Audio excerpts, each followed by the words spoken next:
So what strengths do you have to support your success? A big piece of what you're going to want to go through as we transition here is an assessment of yourself.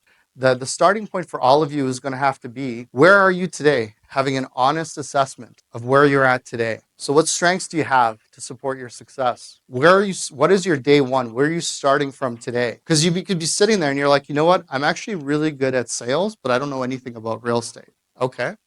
You know, I'm really good at marketing and networking, but I really suck at underwriting.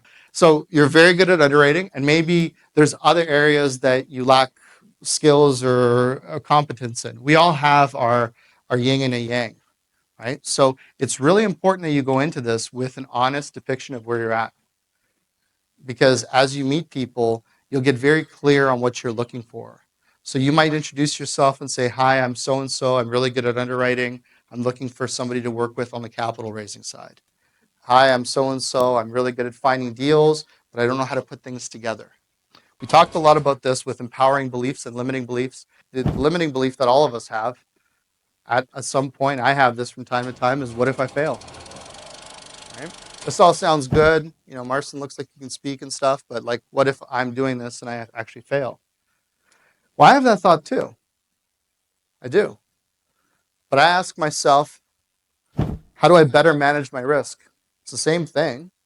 While I'm in a deal, I'm always thinking about, okay, this kind of happened this way. I could have probably adjusted. Like you're replaying the game tape. It's like if you're a baseball player, a football player, you're rewatching yourself. What could you have done differently? How could you have set things up differently? We've all had that. But you're in the deal now and you're past that gate. So, okay, that's your reality today. Next step, move on. Next time you run that cycle through again, you'll be smoother. And then you'll nag something, and it's something else.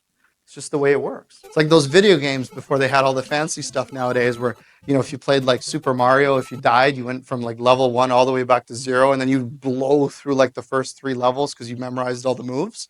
And then the next levels, then you die with the other boss. And you guys are just, because you're reiterating, you've learned the formula to get through the first few levels. Multifamily is the same thing. Does anyone know what the word focus as an acronym? Follow one course until successful. That's focus. So one of the biggest issues people have is they never build momentum or they never build traction at anything. Because the second they start something, they're excited initially. Somebody gets them excited about something, whether it's we're going to do Airbnb arbitrage or we're going to buy apartment buildings or we're going to go buy land and pick a spot. You start down a path and they make it sound so easy and shiny out of the gate. Then you get into it and then you realize there's actually work to do.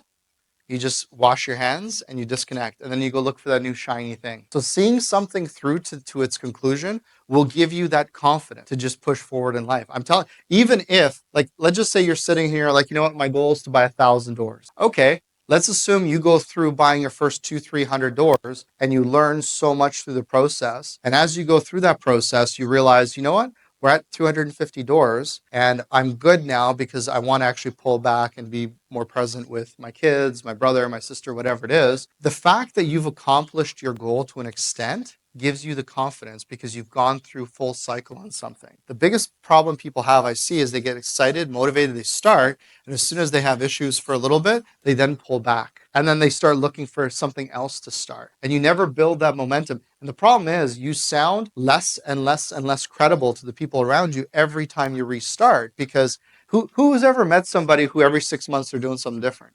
Okay, how many of you would invest with that person? No? No one? I wonder why. You guys understand what I'm saying, right? As soon as you meet somebody who's always on to the next thing, the credibility continues to diminish because they don't see anything through. We've all done it at certain points of our lives. And, there's a saying, not everybody that wanders is lost, which is also true, but at least you complete things along the way. You complete something. Mike Tyson had a quote. Well, it wasn't a quote, but he got asked, so-and-so has a plan to take you down. And you guys remember what Mike Tyson said back? He goes, yeah, everybody has a plan until they get punched in the face. His whole point was, yeah, everyone's got a plan when they get in the ring with me, but then when they get hit, game changes. They forget the plan. I look for people and partners that can take a punch. I don't know how else to say it. I don't know how to, you know what I mean? Like, how do you react when you get hit? But seriously, like, how do you deal with the adversity? Everybody can be in a partnership when everything's going well and you guys are making money and things are working and the economy is good. Everybody can be friends. Well, what happens when the proverbial poo-poo hits the fan? How do you conduct yourself? How do you behave? Are you then running for the raft? Are you then running for, the safe boats and putting on the life jacket? Are you trying to figure out how to fix everything? And unfortunately, there are a lot of people that really find out who their business partner or unfortunately their spouse is during those hard times. It happens. You see it all the time. So for me, the biggest differentiator is character. I want to see how someone's going to react. For any of you that have done even any deal, business, real estate, you know that you go in with good intentions with certain parameters, but as things work their way through, sometimes they change drastically. And that's, you work your way through it. And if you're committed, you're committed.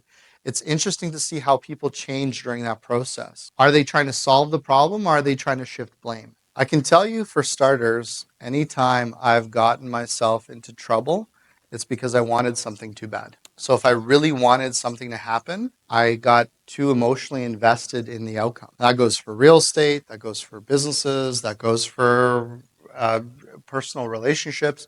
As soon as you want something and you need it because in your mind you've already tied yourself to that outcome, you start to lose sense of how you got there or how you're going to get there. And as things derail or as things progress or change, those things really start to hurt because you've already envisioned yourself there and you've married yourself to that outcome.